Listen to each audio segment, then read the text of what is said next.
मराठी माणूस हा खरा उत्सवप्रिय माणूस.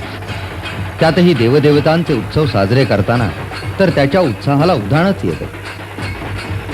आणि म्हणूनच मोरयांच्या धामधुमीतून मराठी माणूस मुक्त होतो न होतो तोच. तयारी सुरू होते देवीच्या नवरात्र उत्सवाची. आणि याच नवरात्र उत्सवाचं औचित्य साधून मायबोली आपल्यासाठी एक भेट घेऊन आली आहे.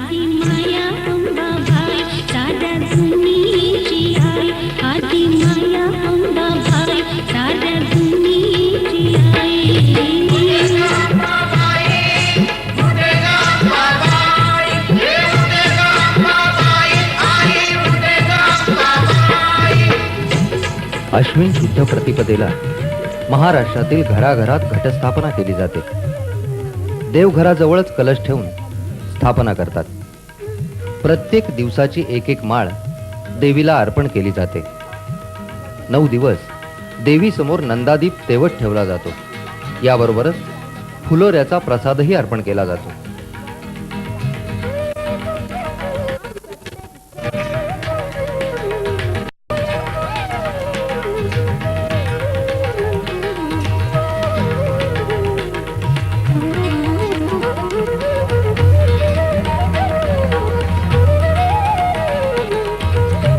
आदिशक्तीचा हा विजयोत्सव फक्त घराघरातच नव्हे तर सार्वजनिक रूपातही साजरा केला जातो. उत्कृष्ट सजावट करून मंडपात देवीची प्रतिष्ठापना केली जाते. पूजा अर्चा, होम हवन या विधींबरोबरच अनेक सांस्कृतिक कार्यक्रमही सादर केले जातात. भुत्यांचं मशाल नृत्य आणि दांडियाच्या तालावर थिरकणारी पावलं या नवरात्री मोठ्या उत्साहानं जागवतात.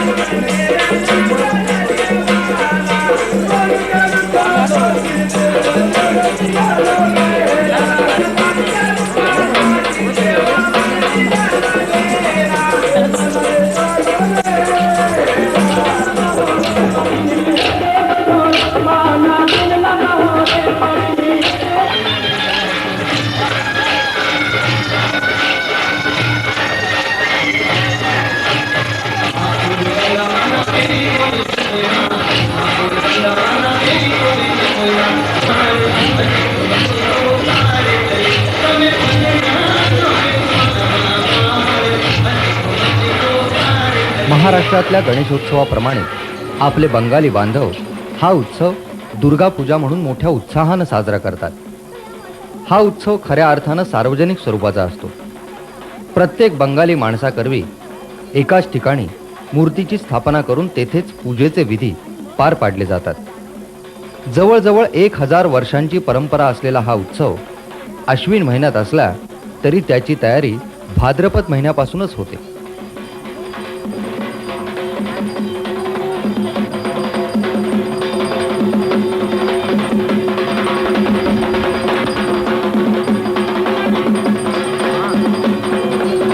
गंगा जलाचा पवित्र स्पर्श झालेली माती दुर्गा मातेची मूर्ती बनवण्यासाठी खास मागवून घेतली जाते.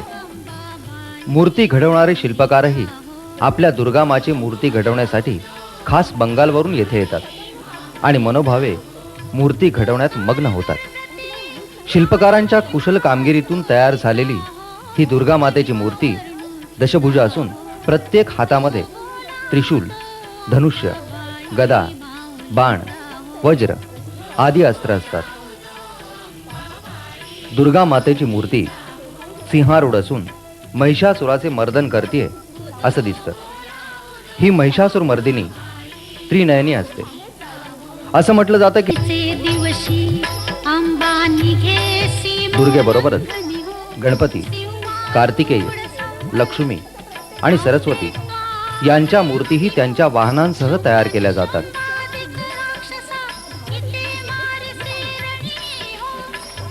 शिल्पकारांनी अखेरचा हात फिरवल्यावर या सर्व मूर्ती प्रतिष्ठापनेसाठी वाजत गाजत नेल्या जातात.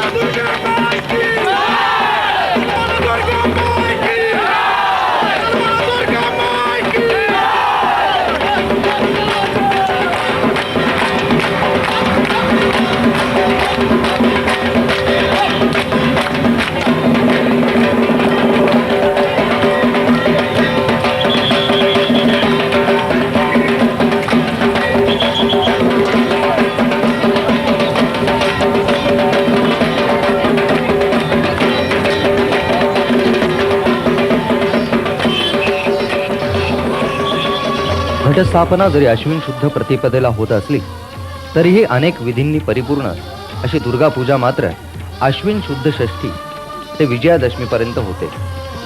दुर्गा माता आपल्या गजानन, कार्तिकेय, लक्ष्मी आणि सरस्वती या अपत्यांसह या 5 दिवसात माहेरी येते असं समजलं जातं. याच दिवसात मुली आपल्या मुलाबाळांसह माहेरी येण्याची प्रथा अजूनही बंगालमध्ये प्रचलित आहे.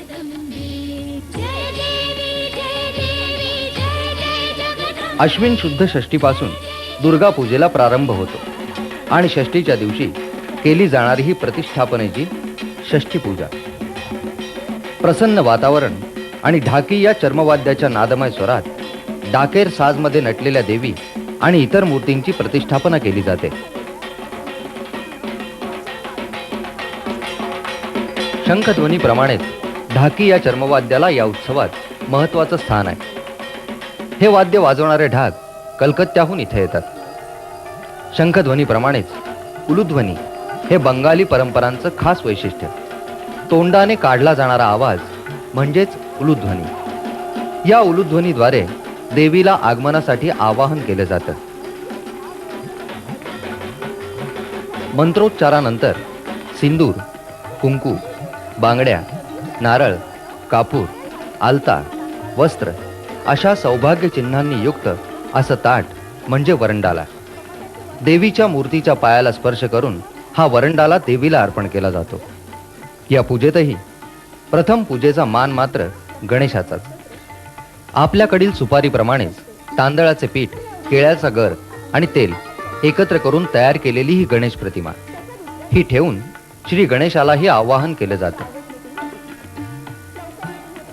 पळी तांबणाप्रमाणेच हे जलशंखाच्या आकाराचे कोशा आणि कुशी हा प्रकार देखील खास बंगाली. ओम हे स्वयंभू आणि विश्वरूप म्हणूनच देवीची आरती करताना उदबत्ती आणि दिवाही ओमच्या आकारातच ओवाळला जातो. पंचमहाभूतांची महती मान्य करून त्यांनाही पूज्य मानून सर्व दिशांना आरती ओवाळली जाते. आरती संपताना गुरुजी जानव्याचा स्पर्श प्रत्येक कलशांना करून गायत्री मंत्रोच्चार करतात.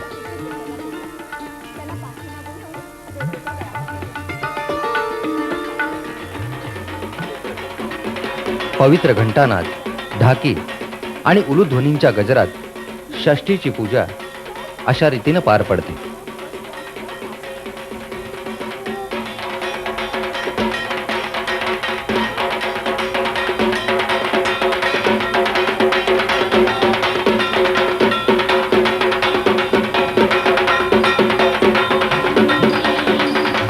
अश्विन शुद्ध सप्तमी म्हणजेच दुर्गा पूजेतील प्राणप्रतिष्ठेचा दिवस.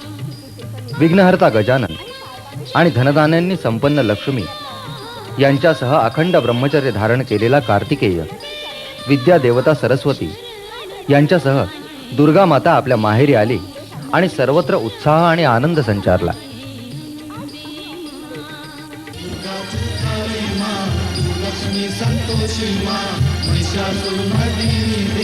केळीच्या झाडाला 16 विविध झाडांची पानं बांधून सिंदूर धारण केलेली, वस्त्रालंकार लिहिलेली ही कलाबहू म्हणजेच श्री गणेशाची पत्नी, दुर्गा मातेची सून. या ग्रहलक्ष्मीचेही मनपूर्वक स्वागत होते आणि तिचा मान राखून तिची स्थापना गणरायासह होते. त्यानंतरची ही विधिवत पूजा. या पूजेचा मान सुवासिनींचा. शंख आणि उलुध्वनींच्या नादात मंत्रोच्चार सुरू होतो. वेगवेगळ्या मातीच्या घटांमधून धनधान्य देवीला अर्पण केलं जातं. फळे आणि भाज्यांचे भोज्यही अर्पण करतात.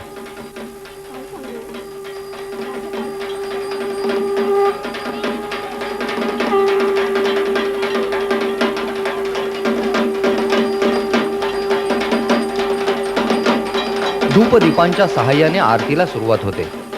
दुर्वा, तुळस, बेल, फुलं आदी वस्तूंच्या पुष्पांजलीने 3दा पूर्णत्व दिले जाते.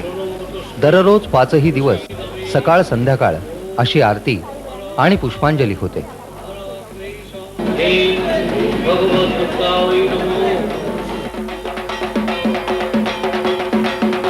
यानंतर शांती आणि शुद्धीसाठी प्रार्थना म्हणून शांतीजल शिंपडले जाते. आरतीनंतर 5 फळं आणि मिठाई यांचा प्रसाद भक्तांना दिला जातो. महाअष्टमी दुर्गा पूजेतील सर्वात महत्त्वाचा दिवस. महाअष्टमी संपून महानवमीला सांधणाऱ्या या मुहूर्तावर केल्या जाणाऱ्या संधी पूजेला अनन्यसाधारण महत्त्व आहे. असं म्हटलं जातं की याच मुहूर्तावर संपूर्ण जगात हाहाकार माजवणाऱ्या महिषासुराचा दुर्गा मातेच्या हस्ते संहार झाला आणि त्याच्या जाचातून जनता मुक्त झाली. या प्रसंगाची आठवण म्हणून आणि या विजयाचा आनंद साजरा करण्यासाठी ही संधी पूजा केली जाते.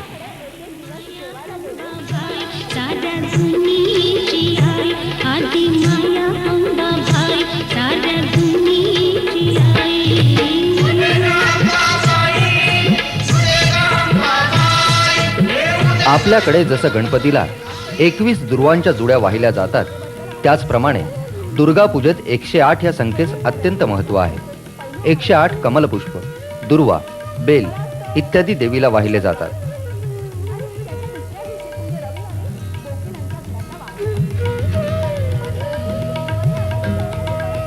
एकशे 8 दिवे ओमच्या आकारात मांडून प्रज्वलित केले जातात. या दिवशी सुवासिनी उपवास धरतात. प्रत्येक उपवास धरलेल्या सुवासिनींची आपल्या हस्ते एकतरी दिवा प्रज्वलित करावा अशी इच्छा असते.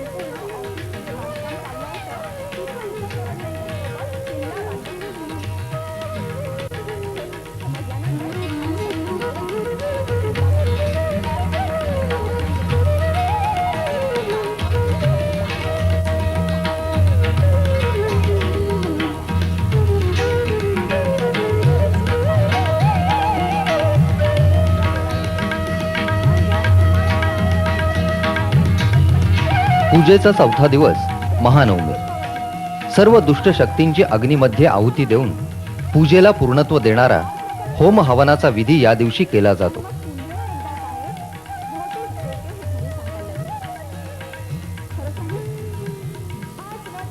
नैसर्गिक शुद्धता लाभलेला कापूस बांबूच्या काडीला बांधून तो तुपात बुडवून त्याच्या सहाय्याने होमाचा अग्नी प्रज्वलित केला जातो.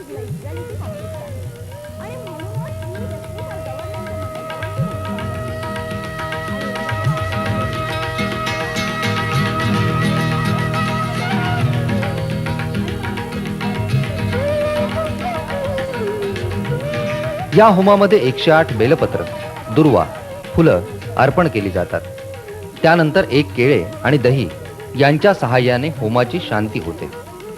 या होमात बळीच्या दानाचं महत्त्व आहे. बळीची प्रथा जरी नष्ट होत असली तरी अजूनही बंगालमध्ये रेड्याचा बळी या पूजेत चढविला जातो.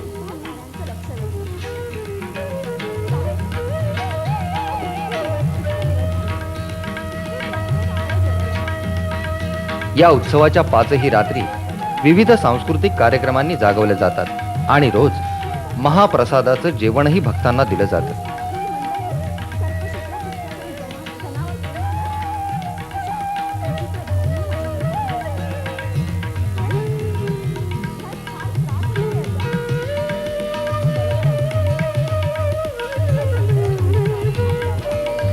विजयादशमी हा विजयोत्सवाचा शेवटचा दिवस. 4 दिवस माहेरी अत्यानंदात घालवल्यानंतर मुलीची सासरी पाठवणी करण्याचा दिवस. या दिवशी निर्गमनाच्या मुहूर्ताआधी गुरुजी आणि सुवासिनी विविध सौभाग्यालंकार घेऊन बरण म्हणजेच प्रदक्षिणा घालतात. या प्रदक्षिणेचा मार्ग शांतीजल शिंपडून शुद्ध केला जातो. सुवासिनींकरवी आरती होते. हा निर्गमनाचा मुहूर्त. दर्पण विसर्जनाचा विधी.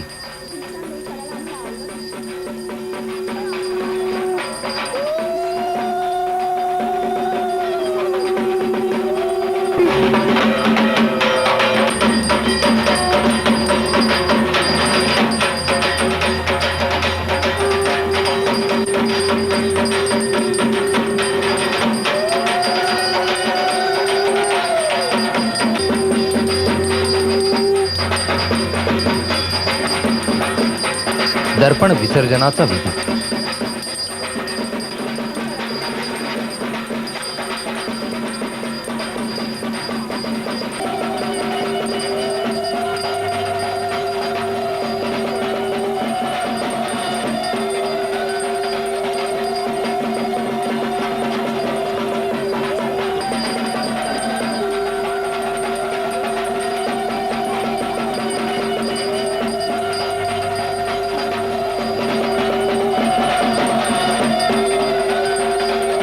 हळदीच्या पाण्यानं भरलेली मोठी परात देवीच्या मूर्तीसमोर ठेवली जाते आणि मुहूर्तावर गुरुजींकडून त्यामध्ये दर्पण विसर्जित केला जातो. परातीतील पाणी स्थिर होऊन देवीचे प्रतिबिंब त्यात पडल्यावर निर्गमन झाले असे समजले जाते.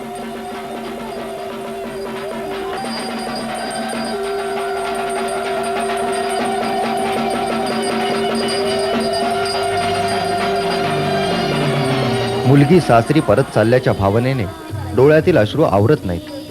भाविक या प्रतिबिंबाचे दर्शन घेतात. दर्शनानंतर या पाण्यामध्ये हात धुतले जातात. असं म्हटलं जातं की या पाण्यात हात धुतल्याने स्त्री सुगृहिणी होते.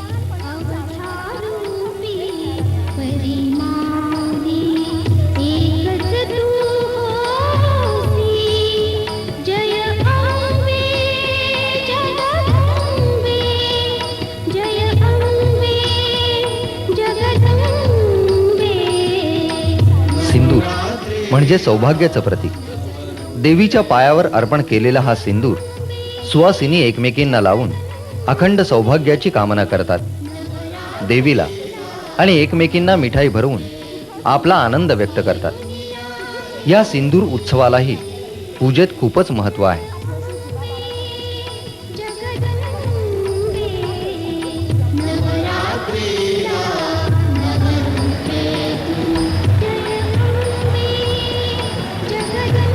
मूर्ती विसर्जन हा सर्वात शेवटचा विधी. दसऱ्याच्या दिवशी संध्याकाळी सर्व मूर्ती विसर्जनासाठी नेल्या जातात. सजावट खाली उतरायला लागते. तरीही वाजत गाजत धूप घेऊन नाचत एका डोळ्यात हसू आणि एका डोळ्यात आसू घेऊन आपल्या लाडक्या लेकीची पाठवणी करतात, ती परत पुढच्या वर्षी येण्यासाठी.